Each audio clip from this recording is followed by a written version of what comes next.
Minnesota Wild Winnipeg Jets. Game 4 tonight from XL Energy Center. Winnipeg up 2-1 in this series. Minnesota looking to even it up here on home ice. And as Bruce Boudreau said Monday after practice, that they still have to play desperate because even he knows that if you go back to Winnipeg down 3-1, you are going to probably not come out of that with a Game 6.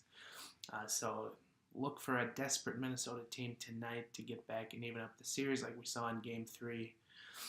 But as Bruce Boudreau said after Game 3, he thought the Wild's play was pretty sloppy at times. And, when you look at the score, you see the Wild win 6-2. You don't necessarily think there was a lot of sloppy play in there.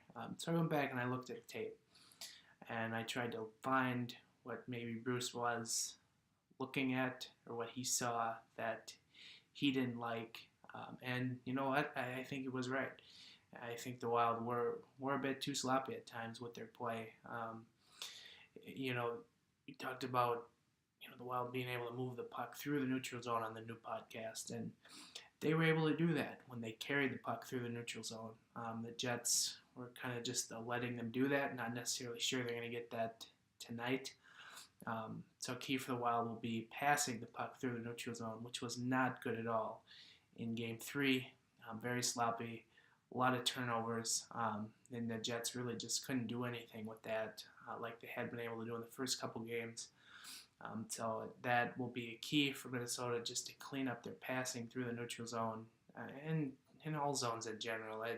It hasn't been an overly good series for Minnesota in moving the puck. So that's something to keep your eye on tonight. And then first couple penalties on Minnesota in Game 3 were not necessarily the greatest calls, as Minnesota fans can attest. But after that, there were a lot of penalties taken by Minnesota that were just kind of the lazy penalties, I like to call them, where you're not moving your feet, you're reaching with your stick, and you're holding, you're tripping, you're hooking.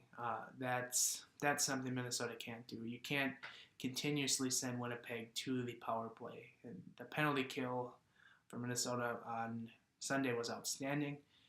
But when you are giving the Jets many, many chances like that, a team with that much firepower is going to capitalize at some point. So you cannot continuously send them the power play. So taking lazy penalties like that needs to be cut down for Minnesota. And I'm sure that's another thing that Bruce Boudreau saw in their game that they need to clean up badly for Game 4 tonight. So those are kind of the things that I thought were sloppy. On the flip side, there were some things Minnesota actually did well in Game 3. And I thought that was, one, the defense was a little more poised with moving the puck out of the defensive zone. They took a little bit more time to make a pass instead of just chipping up off the boards like they tend to do when they feel pressure in the face of the Jets forecheck. They just seemingly took the extra half second to make sure they were making a good pass. And they will need that again tonight, as I'm sure, and as Bruce Boudreau said again, you're going to get a much better Jets team here tonight. And so the Wild defense making that first pass out of the zone will be crucial as well. And so that's definitely a good thing that they did in Game 3. Hopefully continues in Game 4. And then Devan Dubnyk, while we look at the 2 goals he allowed as goals he shouldn't have allowed, he did make a lot of good saves. And as Derek Peterson pointed out on the new Giles and the Goalie podcast, Dubnyk's rebound control was outstanding. The 2 goals he allowed obviously were not, rebound goals. And you go back and you watch the tape from Game 3, and Dubnyk just swallowed everything up. And when you're playing a Jets team that is big, they crash the net, they do a lot of things right in the offensive zone.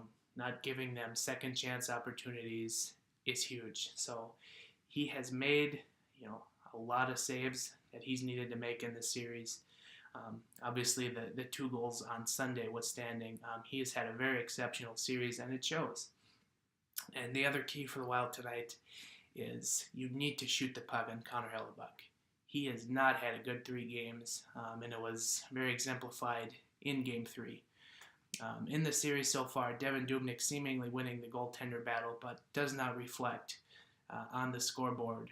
in the games played here, with the Jets up 2-1 because the Wild have not gotten many shots on Connor Hellebuck. I think they only have like 43 shots at 5-on-5 in 3 games this series on the Jets starting goaltender. That's not good. They need to pepper the puck more on him because he's not had a good series here. And if you look at the stats, they say everything you need to say about shooting the puck. Connor Hellebuck, an .847 save percentage in this series so far, .860 at 5-on-5. Neither of those are good stats. And Devin Dubnyk, .922 save percentage in this series, and then a .931 save percentage at 5-on-5. So if you're the Wild, you have to shoot the puck.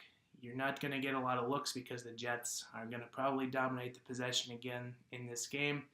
But when you get the puck in the zone, you got to make sure you shoot because you have a chance. So the other thing worth pointing out here going into Game 4, the Wild have 4 players who have not hit the score sheet in the first 3 games. One of them you expect. That's Carson Soucy. He's played, 5 NHL games. Young blue liner, more of a defensive type of defenseman. Not going to get you a lot of points, but the other 3 players you need to see more from, and they are as follows: Nino Niederreiter, Charlie Coyle, and Jason Zucker. Those are 3 key players who have yet to hit the score sheet for the Minnesota Wild in this series, and they need to do so at some point. You can't expect to win this series with those 3 players putting goose eggs on the board. So don't expect a lot of lineup changes for Minnesota tonight. In fact, I don't expect any. With Boudreau not making any in the first 3 games and then winning Game 3, I don't expect him to make a change at all. So you can look for probably a good game here in Game 4. And we will chat with you after the game. Later.